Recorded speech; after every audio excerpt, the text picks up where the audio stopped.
Swindon Town Football Club was formed in 1887. Nicknamed the Robins, the team twice rose to Division 2, under the management of first Bert Head and then Danny Williams. They returned in 1987 under the management of Lou Macari, who guided the team to the 4th Division crown and subsequent promotion from the 3rd to the 2nd Division.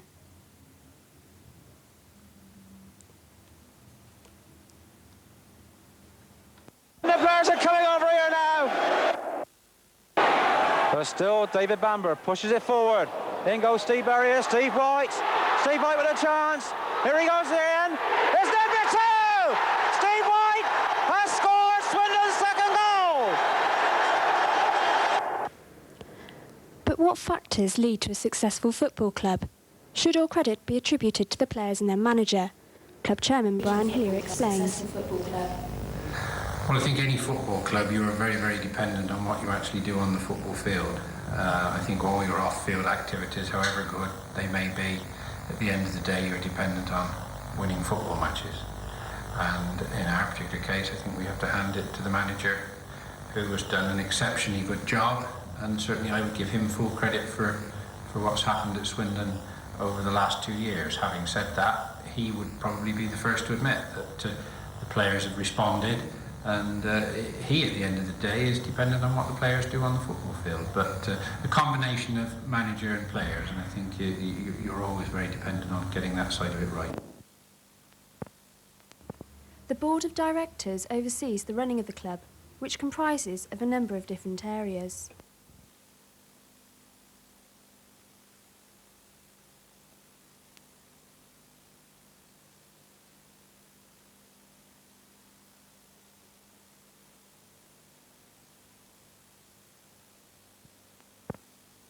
Doug Buswell is the commercial manager. Well, the commercial department of Swindon Town plays a very important role in as much that apart from the income from the gates, the money raised through the commercial department is more or less what keeps Swindon Town Football Club going, and many other football clubs, of course. We do anything from lotteries to catering, from sponsored dinners to advertising, and this all comes under the commercial department here. In the summer it's very, very busy if we've had a successful season as we did last season, and now it's eased off a bit till Christmas. But we do ground advertising, programme advertising, fixture card advertising, brochures, lotteries, sportsmen's dinners, and any other way, including souvenirs and sports kit, that will bring extra revenue into the Swindon Town Football Club. It's run from a small office round here with myself and 2 other ladies, and then the lotteries are run from another office just a little bit farther up with 3 other fellows, and between us it's probable that we raise the best part of £200,000 net per season, or per year as the case may be, because we don't shut down during the summer recess.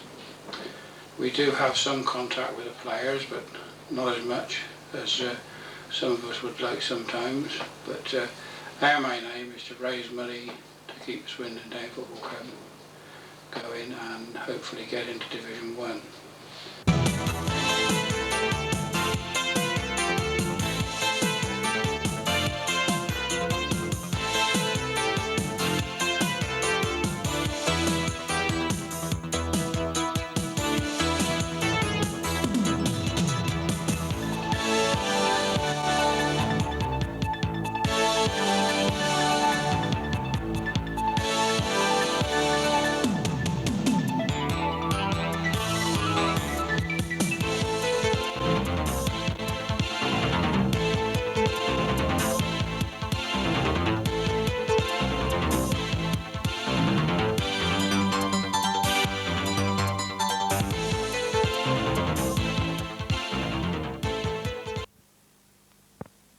Dave King is the club's secretary. My job is to administrate all aspects of the club concerning day-to-day running of the club on the administration side. Ticket sales, the ordering of tickets, all correspondence in and out of the club, full knowledge of the Football League regulations and also those concerning the Football Association, knowledge of the regulations and rules concerning league matches, having full knowledge of the intricacies of players' contracts, and basically, as I said, day-to-day running of the football club.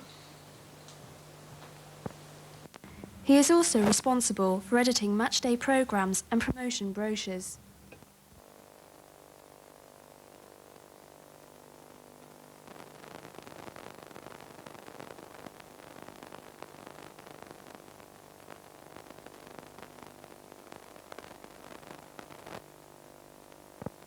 Facilities at the ground are many and varied. They include a sports shop, supporters club and travel club.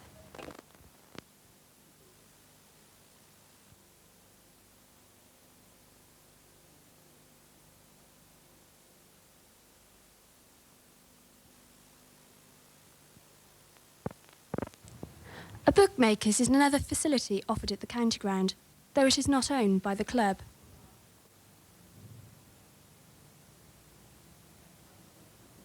.45 at Fakenham, and we can go over to Nottingham for the last race of the day there. So they race start now towards a point about 7 furlongs from home.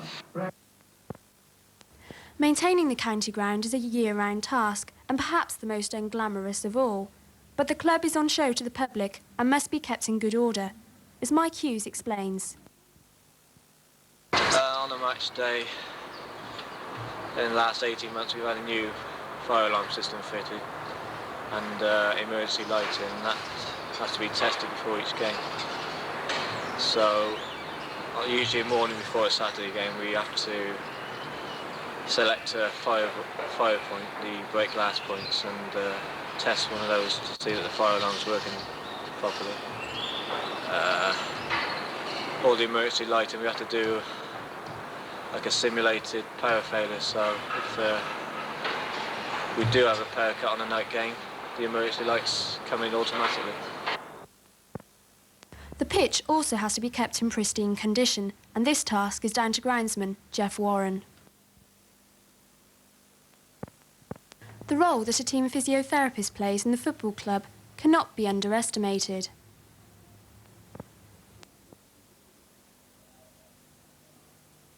Kevin Morris explains the types of injuries that he has to deal with.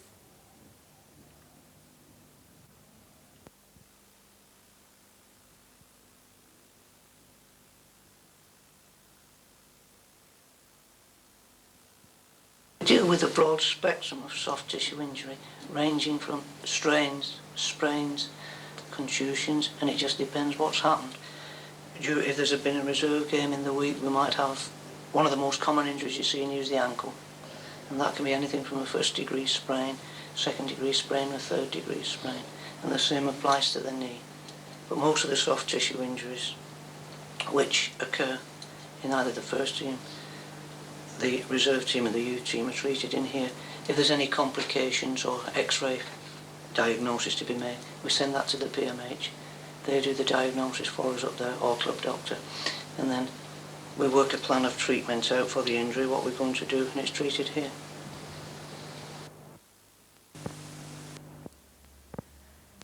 Lou Macari took over the role of club manager in the 1984-85 season. Since then, he has enjoyed 2 successive promotions, raising the team from the depths of the 4th Division to a commanding place in the 2nd Division. His ability to put together strong teams and get the best out of them earned him 5 Manager of the Month awards in the 1986-87 season. The phenomenal success he has enjoyed during the past 5 years has helped him to be labelled as the club's greatest manager.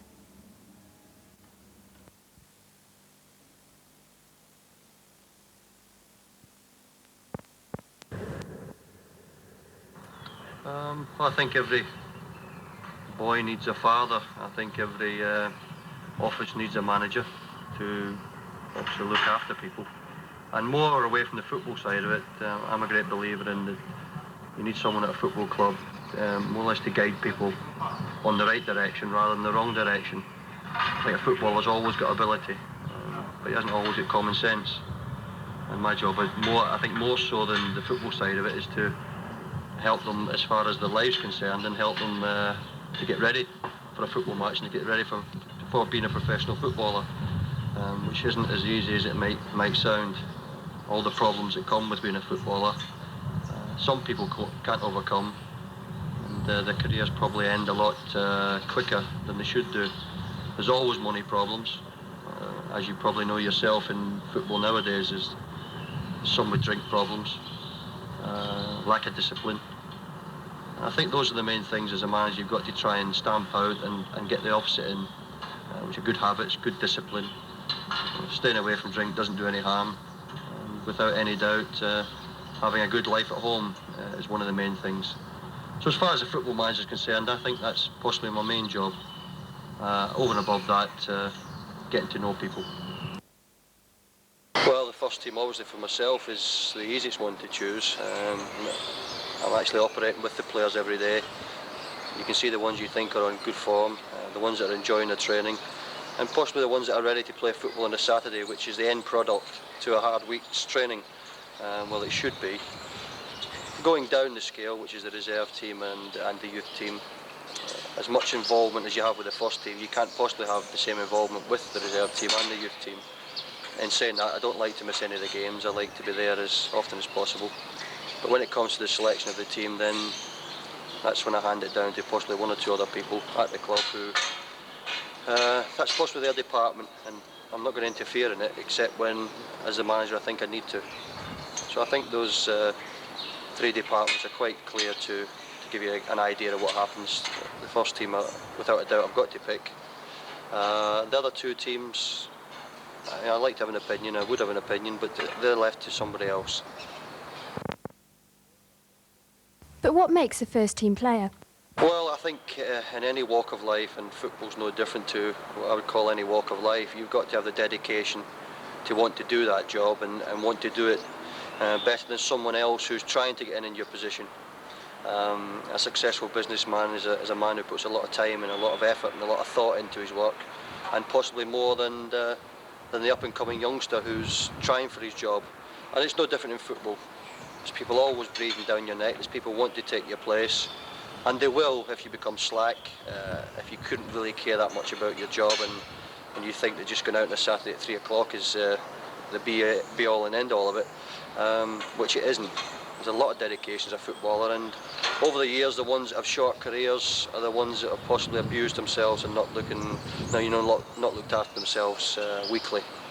And if you don't look after yourself weekly, it doesn't happen instantly, but the form goes, and your ability to run goes, your ability to work hard in a game of football goes, and after a spell of maybe 2 or 3 years, really it all goes from you. Training at the club is informal but rigorous. John Trollope, assistant manager, explains what happens during these sessions. The type of training you're watching is obviously a fitness training session. We do quite a bit of this during the season.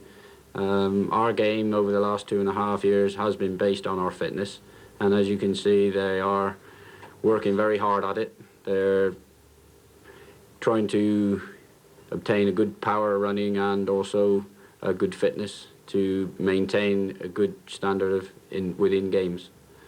We do a lot of power work, which is around the athletics track over the back and also on the track around the pitch, which you see today.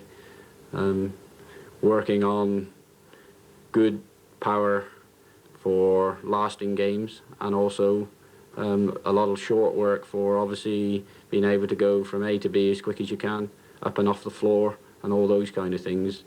And we mix this with obviously ball work as well, for obviously their technique and also being able to do whether they're crossing, shooting, passing, and all this kind of thing. But a lot of our game is based on the fitness side. So as you see here today, this is all part of keeping them fit and being able to maintain a good standard within the game.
players enjoying life in the second division?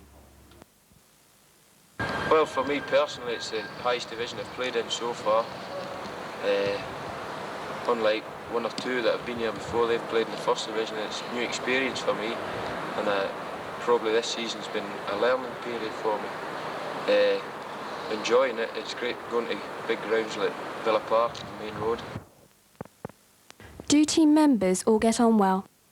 Well, they hate me, quite honestly. I've got my own little dressing room.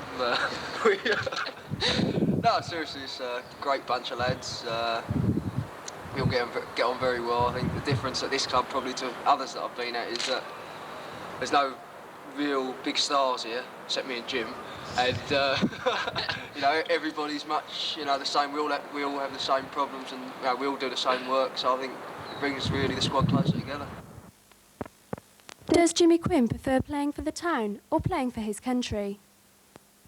Obviously, it all depends on the match. You know, if you've got a big cup match or a league match, you know, you've got your club should come first, really. Then again, obviously, if you're playing for your country and it's a big match, you know, it's a hard decision to make. Obviously, you've got to leave decisions like that to the manager. We now arrive on match day itself. Here we are, and this is a sponsors lounge, and this is the exclusive use for any of our match sponsors. If a business sponsors a match here at Swindon, they get charged a sum of money for doing the sponsorship, and in return they get many benefits. They get 25 seats in an all stand, 25 programmes, and a free buffet and a free bar in this lounge laid out by our own caterers. Their names are mentioned on the front page of the programme and also on the team page.